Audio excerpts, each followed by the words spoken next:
Right. And this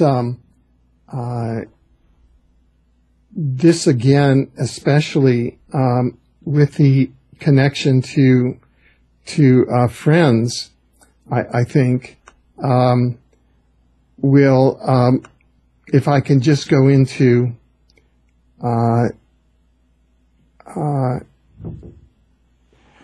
during the trial, Robert Pickton was asked point blank if the Hells Angels were involved in any way with the murders. And he said no. But the question is, why did they ask him that? And there is evidence that the Hells Angels, in fact, had attended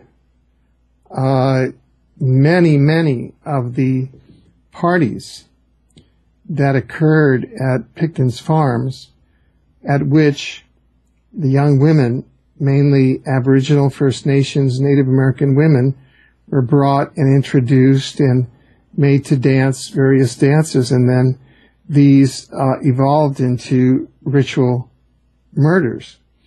And a musician who played at these parties said that the Hells Angels were there all the time. And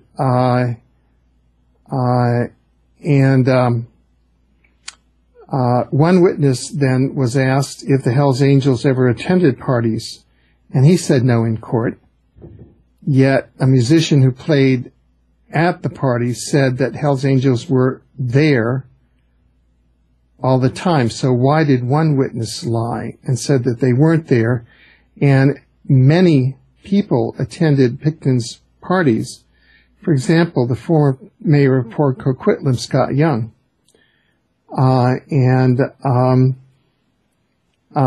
this MKUltra kind of world, it is known that one of the principal targets of the sort of Illuminati-driven MKUltra are the First Nations, because they own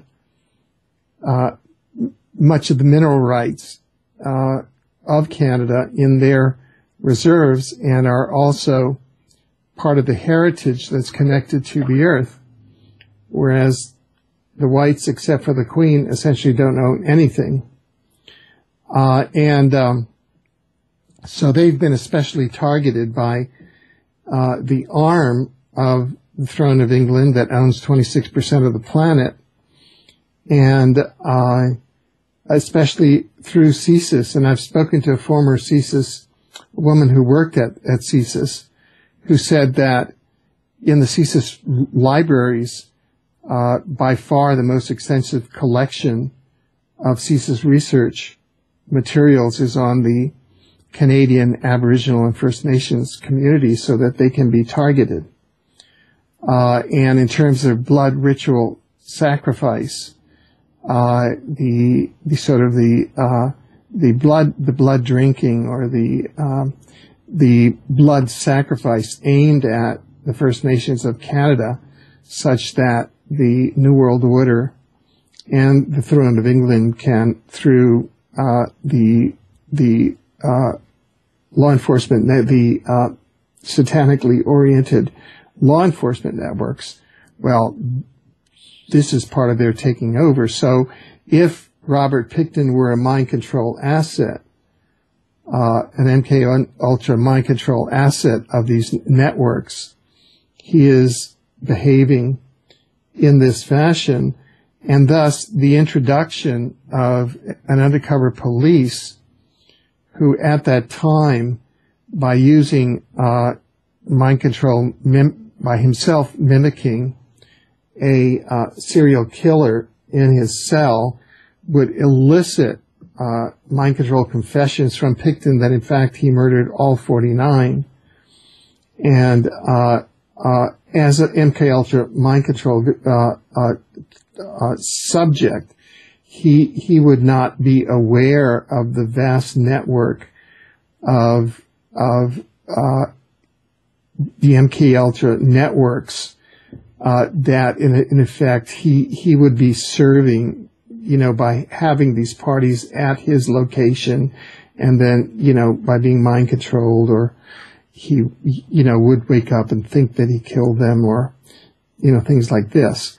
So, here we have an instance where it's unthinkable that a person like this, could have succeeded in 49 murders. The degree of perjury that occurred at the trial to isolate him as the sole murderer is extraordinary.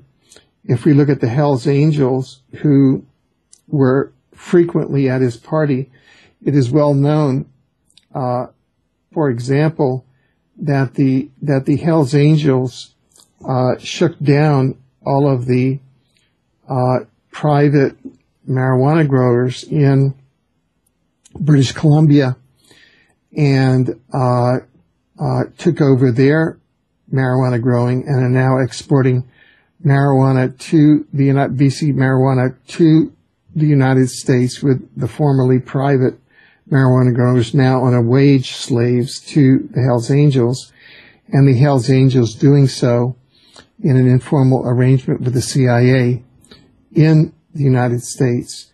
And it's those profits that, as part of the God formula, gold, oil, and drugs, are used to fund the black budget for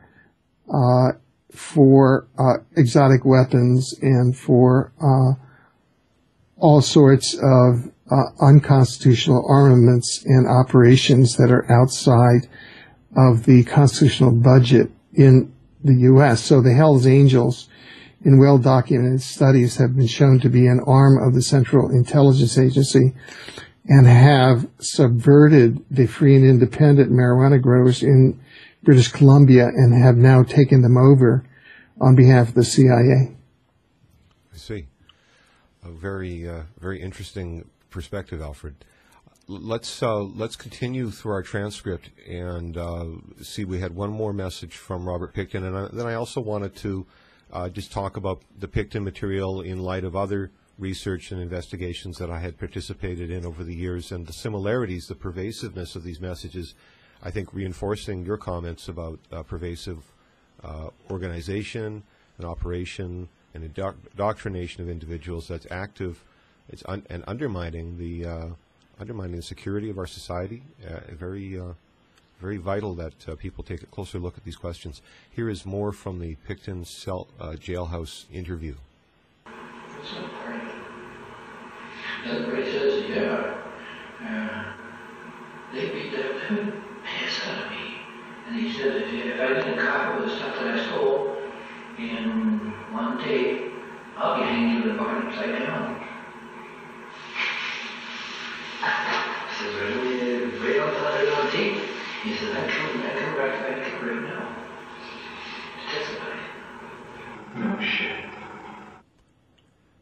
And in this audio, Pickton was talking about an interview with a police officer where he found the officer was threatening him. And when I played that backwards, I could hear Robert Pickton say the words, "Innocent blood for the demon, our sacrifice."